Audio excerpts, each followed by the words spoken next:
Hello, you're watching TVP World News. I'm Balázs. Ukrainian President Volodymyr Zelenskyy said a potential bilateral meeting with Russian leader Vladimir Putin could take place in a neutral European country or in Turkey. He again ruled out Moscow as a venue for the talks and added that meeting in Budapest, and I quote, would not be easy. Earlier on, Hungary has offered to host peace talks between Russia and Ukraine twice. Hungarian Foreign Minister Péter Szijjártó said in a podcast on Facebook that on Thursday that, quote, the offer still stands. Hungary has also responded to Polish Prime Minister Donald Tusk's criticism of hosting potential peace talks. Mr. Balázs Orbán, the political chief of staff to Prime Minister Viktor Orbán, said Tusk was frustrated and being disrespectful. Balázs Orbán, Chief of Staff to Hungary's Prime Minister Viktor Orbán, responded on X to claims made earlier by Polish Prime Minister Donald Tusk. Tusk had argued that Budapest is not the right place for peace talks on Ukraine, recalling the 1994 Budapest Memorandum, when Ukraine gave up its nuclear weapons in return for security guarantees that were later broken. In his reply, Orbán's chief of staff said Tusk seemed frustrated at not being invited to talks in Washington and accused him of disrespecting Hungary on its national holiday. Some reports suggest that Budapest is being considered as a possible venue for three-way negotiations between Donald Trump, Volodymyr Zelenskyy and Vladimir Putin. The White House has not confirmed the location. Ukrainian Foreign Minister Andrii Sybiha said that an overnight Russian attack struck an American electronics manufacturer in Ukraine's Zakarpattia region, causing major damage and injuring 15 people. According to Sybiha, the target was a fully civilian facility and had nothing to do with defense or the military. At the same time, the Russian army struck areas across Ukraine, including Lviv, which is just 120 kilometers from the Polish border. 3 people were killed in the attack. Now, 10 people were hospitalized following an attack on Mukachevo, near the border with Hungary. The strike also caused a large fire covering an area of about 7,000 square meters. Meanwhile, in Lviv, the head of the regional military administration, Maxim Kozycki, reported that Russia used drones and cruise missiles in the attack on the city. The overnight strikes damaged 26 residential buildings, a kindergarten, an office building and a judicial administration building. Commenting on the attacks, President Volodymyr Zelenskyy said that there has been no signal from Moscow that they are willing to engage in meaningful negotiations to end the war. Zelenskyy went on to call for more pressure sanctions and tariffs on Russia.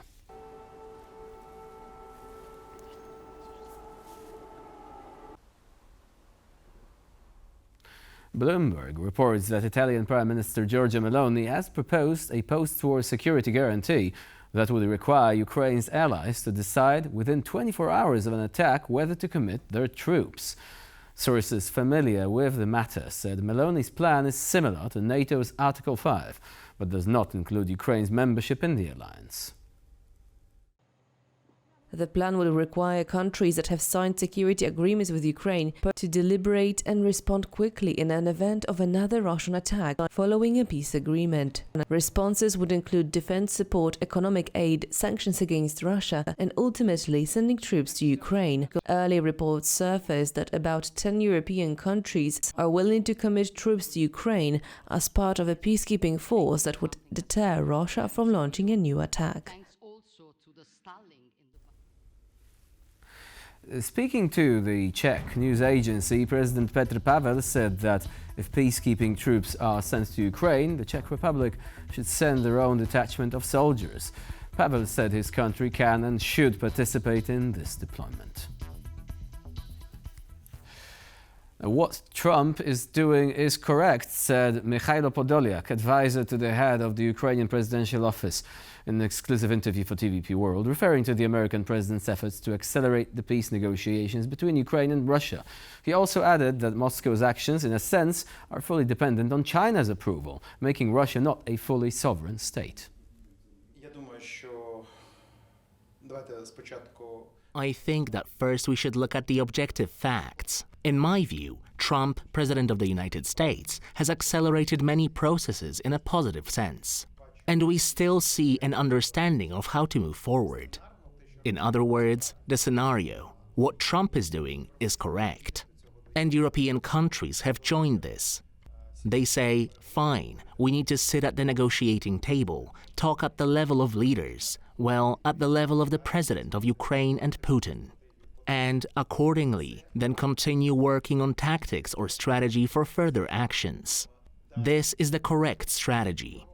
The only question is that Putin is interested in delaying negotiations as much as possible. For him, a meeting with the President of China, Xi Jinping, is fundamental. Because today Russia is not a fully sovereign state, as paradoxical as it may sound. Russia today is absolutely dependent, not only economically, but also politically, in the global political sense, on China's position. And Putin wants to coordinate something there, for example, with the leader of the People's Republic of China. That is why Putin will want to postpone the negotiations. Trump, in turn, states that we have agreed to hold these talks in a bilateral format as quickly as possible. The logistics of the process are handled by the American side. They say every journey begins with a single step, but for one Ukrainian veteran, each step is a statement. Marching hundreds of kilometers across Europe, he wants the world to remember Ukraine's wounded and its ongoing war. Anastasia Yanchenko and Alexandra Bulenda followed the man who turned a long road into a powerful message. This is Andrii Marjarik, a Ukrainian veteran. Every day he covers 20 to 30 kilometers on foot, sleeps in tents, and admits the journey is grueling. But his trek has a purpose: to send a message.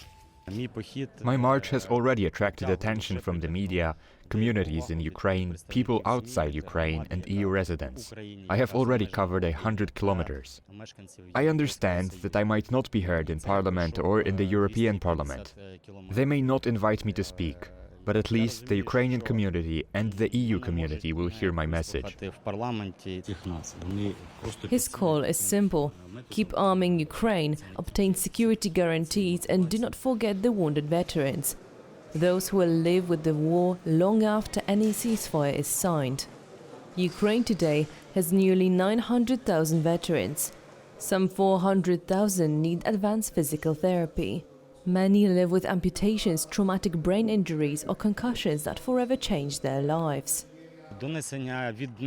Every day, hundreds of thousands of soldiers risk life and limb to defend not only our independence, but the whole of Europe. We know Russia will not stop in Ukraine. Unfortunately, the situation on the front is very difficult, especially in the Donetsk area. The beginning of Andrii's journey almost coincided with Ukraine and Russia sitting down at the negotiating table to discuss a possible peace agreement, in which Kyiv might have to give up some territories in exchange for peace.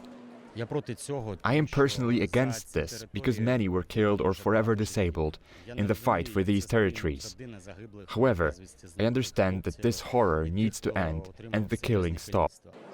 Although Andrii still has over 1,000 kilometers and many days ahead of him, he believes that completing this challenging path will help draw attention to himself and the current problems on the front. His journey is a symbol of resilience, courage and hope for a better future for Ukraine. A French researcher who was jailed in Russia last year for violating the country's foreign agent laws now faces a new espionage charge. Laurent Vinatier, who was sentenced to 3 years behind bars last October for failing to comply with laws requiring individuals deemed a foreign agent to register. Russia's FSB security service had accused Vinatier of collecting military information. According to court documents cited by local media, he will now be charged under Russia's spying laws, with his first hearing set for Monday. Vinatier is an employee of the Centre for Humanitarian Dialogue, a Swiss-based conflict mediation body. Belarus and Iran, two countries that have backed Russia's war in Ukraine, plan to strengthen cooperation following talks between their presidents in Minsk on Wednesday. This is yet another sign of Russia's allies showcasing their cooperation in light of a recent meeting meant to bring Ukraine closer to the end of the war. Diana Skaya discusses the significance of the meeting and the depth of the bilateral cooperation between Iran and Belarus in her latest report. Belarusian leader Alexander Lukashenko is working hard not to be left out in the cold. His latest guest in Minsk, Iranian President Masoud Pezeshkian. The two pledged to strengthen their bilateral ties across all sectors, signing 12 agreements covering industry, health, tourism, and especially defense. Lukashenko even highlighted military technical cooperation as a key area of focus. This is rather a reinforcement of what existed before, agreements and cooperation that have already taken place in certain areas, perhaps some expansion of this cooperation. Belarusian opposition leader Svetlana Tikhanovskaya sees it otherwise. Lukashenko met with Iran's president and vowed cooperation on many issues. This means only one thing: dragging Belarus further into war, isolation, and even nuclear threats.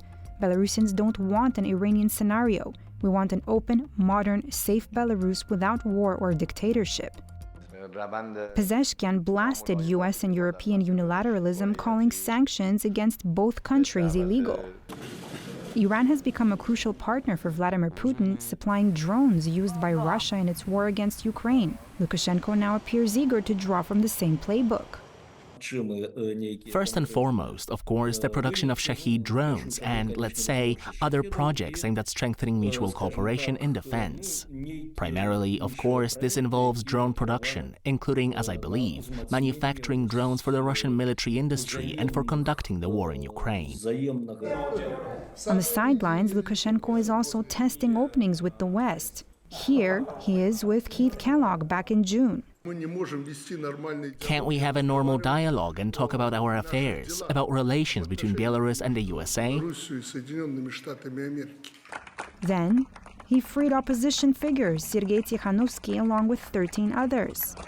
A week ago, Belarusian attempts to restore relations with Warsaw was rebuffed by the Polish Ministry of Foreign Affairs. If a political dialogue will be launched, then I think it can create or recreate conditions for the restoration, at least diplomatic restorations with the Western countries. By turning to Tehran for weapons and to Washington for attention, the question is Belarus eyeing a diplomatic reset with the West, or is it only bargaining for survival? Diana Skaya for TVP World.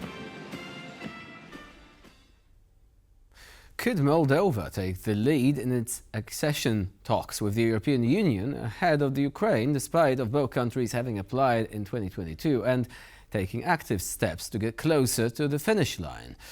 The reason behind this potential decoupling is opposition within the European Union, particularly Hungary. And as Ukraine is not satisfied with such a possible turn of events, Moldova first needs to sort out its own backyard and defeat pro-Russian forces in the general elections this September. Paweł Trzaskowski has more. Ukraine and Moldova. One of the things shared by these countries, apart from their border and the Russian threat, is their EU aspirations. Both applied for EU membership in 2022 and were granted candidate status in June the same year. Since then, their accession efforts have been tied together, but now it appears they may be heading towards a decoupling. Been quite clear from the very beginning that the circumstances of Moldova and Ukraine are very different, and probably somewhere down the road their paths would have diverged. The main reason for this divergence is the current Hungarian opposition towards Ukraine joining the bloc. The accession of Ukraine into the European Union can't be allowed now. The decoupling, if it were to happen, would most certainly meet with some opposition from the Ukrainians, as Kiev considers EU accession a key security guarantee from the West. There can be no division between Ukraine and Moldova.